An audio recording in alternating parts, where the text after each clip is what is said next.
Ninja technique use करते हैं।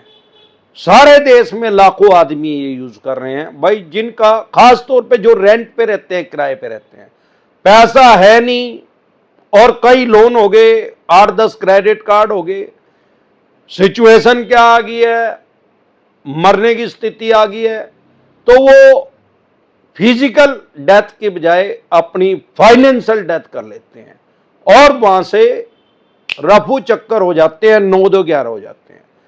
अब क्या होता है उस सिनेरियो में, क्या हो सकता है? कोई भी बैंक या एनबीएफसी कंपनी क्या आपके ऊपर 420 लगा सकती है? आपने, आपके किसी भी यार प्यारे रिश्तेदार ने ये काम किया है तो साथियों, सबसे पहले आप एक बात समझेंगे, जैसे हमारे लोग क्या कर रहे हैं, अपना मोबाइल फोन भी बंद कर रहे हैं, ईमेल आईडी भी डिलीट कर रहे हैं, व्हाट्सएप नंबर भी डिलीट कर रहे हैं, और उनको पता कैसे लग रहा है भाई ये रिकवरी एजेंट अब ये बात बोल रहे हैं? क्योंकि कोई ना कोई जहां पे आदमी रहता है तो 4 उसके दोस्त बनेंगे, 4 दुश्मन भी बनेंगे। ऐसा नहीं है सारे दुश्मन बनेंगे, 4 दोस्त भी बनेंगे। कहीं भी सारी दुनिया के किसी कोने में रह ले, कुछ आदमी उसके दोस्त बनेंगे, कुछ दुश्मन बनेंगे। अब जब वो वहां से छोड़ के चला गया तो कुछ आदमियों से उसका संपर्क रहता है। तो आजकल तो टेलीफोन है यार, न्यू तो है नहीं कि जाकर पता कर करना पड़ा। आजकल तो डंपी काली के घर के आगे अगर कागज पड़े हैं तो कागज चुगने वालों के पास भी फोन है, वो भी फोन करके बता देते हैं भाई यहां आ जा। तो वो टेलीफोनिकली संपर्क में रहते हैं उनसे। ज्यादातर लेडीज, उनकी कोई फ्रेंड होती है, उससे बातचीत करती रहती हैं, तो वो उनको बता देते हैं भाई ये चवन्नी छाप ऐसा कर रहे हैं। वो ज्यादातर आजकल चवन्नी छाप क्या कर रहे हैं, जो घर किसी ने छोड़ दिया, रेंट पे था, किराए पे था, उसके मालिक को परेशान कर रहे हैं, ओनर को परेशान कर रहे हैं, भाई आपको गारंटर बनाया था, या उसके घर के बाहर नोटिस लगा रहे हैं भाई 420 लग गई, ये लग गई, वो लग गई, और ना जाने क्या क्या मनगढ़ंत कहानियां। साथियों, अगर आपने नंबर चेंज कर दिया, ईमेल आईडी चेंज कर दिया, व्हाट्सएप नंबर चेंज कर दिया, तो हमारे देश में नंबर पोर्टेबिलिटी है, ये लीगल है। नंबर पोर्टेबिलिटी क्या है भाई? आपकी मर्जी है, आप किसी भी कंपनी का सिम यूज करो।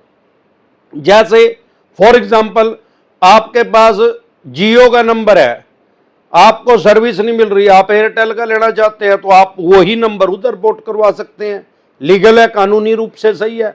या आप कोई नया नंबर यूज कर सकते हैं, आपकी मर्जी है। आपकी मर्जी है आप किसी से बात करें, आपकी मर्जी है किसी से ना करें। वर्ल्ड की सबसे बड़ी डेमोक्रेसी है, दुनिया का सबसे बड़ा लोकतंत्र है। आर्टिकल 21 लाइफ एंड लिबर्टी आपको ये राइट्स देता है, ये अधिकार देता है कि आप अपना जीवन शांतिपूर्ण तरीके से जी सकते हैं, कोई भी उसमें इंटरफेयर नहीं कर सकता अगर आप कोई गैर कानूनी काम ना करें। हां, अब सवाल ये आता है क्या दूसरी जगह जाना अलाउड है? अरे भाई, मैंने तो आज तक कोई ऐसा आदमी देखा नहीं जो एक ही मकान में पिछले 50 सालों से रेंट पे रह रहे हो, मैंने तो आज तक देखा नहीं। भाई ये हो सकता है कि पिछले 50 सालों से वो आदमी रेंट पे रह रहा, उसके फादर भी रेंट पे रह रहे थे, वो भी रह रहे हैं, वो आज भी करोड़ों आदमी हमारे देश में रेंट पे रह रहे हैं। पर ऐसा मैंने कोई नहीं देखा। ऐसा तो देखे मैक्सिमम 5-7 साल, नहीं तो ज्यादातर 1-2 साल रहते हैं लोग।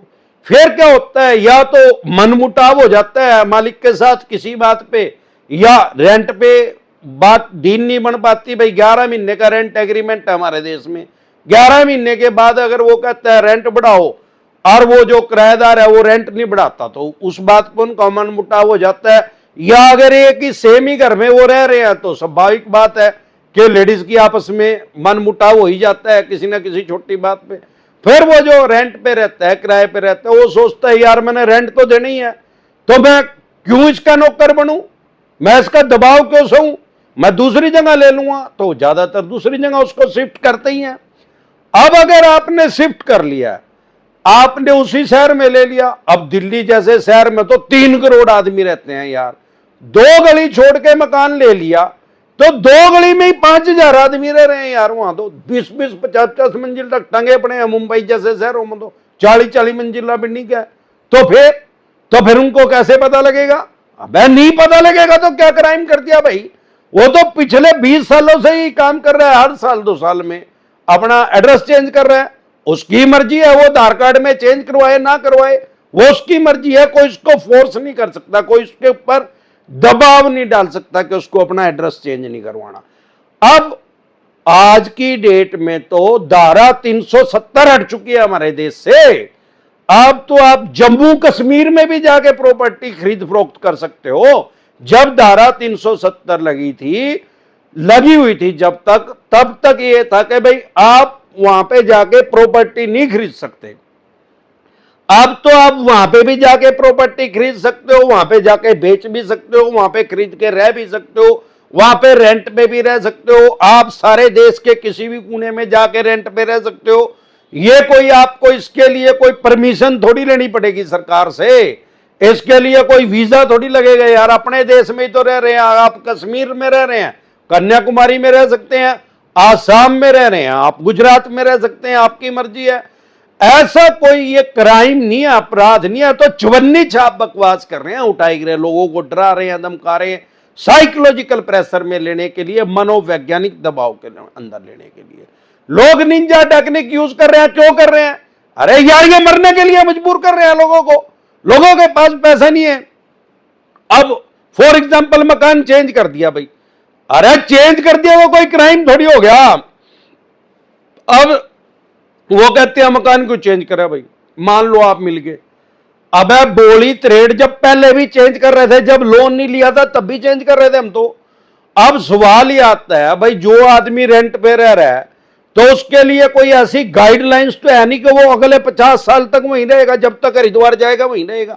उसकी मर्जी है, सारे देश के किसी भी कोने में रहे। और अगर वो ये बात कह रहे हैं तो भाई रेंट पे रहने वाले को लोन क्यों दिया था? अरे जब लोन देता है बैंक सारी इंक्वायरी करता है यार, वो दे क्यों रहे हैं फिर उसको? अगर बैंक या एनबीएफसी कंपनी को इतना डर है कि भाई ये आदमी अपना एड्रेस चेंज कर देगा, तो फिर उसको लोन क्यों प्रोवाइड करवा रहा है? और जो लोन दे रहा है तो फिर उसको एव इंटरेस्ट पे दे रहा है, क्यों?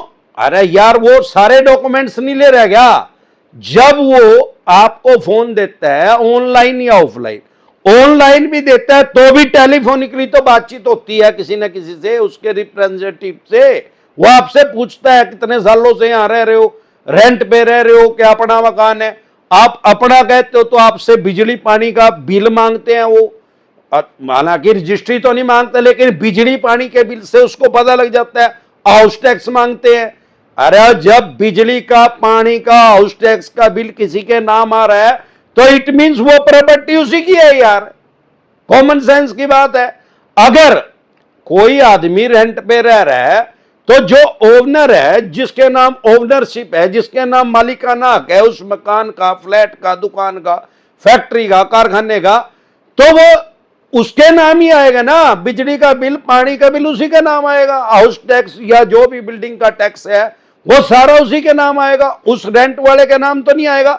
ये बात तो सही है कि जो आदमी रेंट पे रह रहा है, जो कंज्यूमर है, जो उसको यूज कर रहा है, पैसा तो वही भरेगा, बिजली का बिल भी वही भरेगा, पानी का, सीवरेज का भी वही भरेगा, हाउस टैक्स भी वही भरेगा, क्योंकि यूज वो कर रहा है। लेकिन नाम किसका रहेगा? जिसके नाम ओनरशिप है, जिसके नाम मालिकाना हक है, उसी के पास रहेगा। तो आप डरे घबराए नहीं, इन तरीकों से चवन्नी छाप लोगों को डरा और धमका रहे हैं। आप अपने राइट्स जान ले, अधिकार जाने। वर्ल्ड की सबसे बड़ी डेमोक्रेसी है, दुनिया का सबसे बड़ा लोकतंत्र है। दोबारा बता रहा हूं, आर्टिकल 21 लाइफ एंड लिबर्टी आपको ये राइट्स देता है, आपको ये अधिकार देता है। आप सारे देश के किसी भी कोने में रह सकते हैं, अपना जीवन यापन कर सकते हैं स्वतंत्रता से और इज्जतपूर्ण तरीके से। कोई भी आपकी सोशल इंसल्ट नहीं कर सकता, आपको माना नहीं कर सकता। अगर कोई ऐसा कर रहा है 499500 में इनके खिलाफ आप केस कर सकते हैं, आपको कंपनसेशन मिलेगा, मुआवजा मिलेगा और इनको जेल का प्रावधान है। इसके अलावा इनकी एफआईआर कर सकते हैं, पर्चा दर्ज करवा सकते हैं इनका। एक बार जोर से मिलकर नारा लगाएंगे, जय ससुराल वालों की।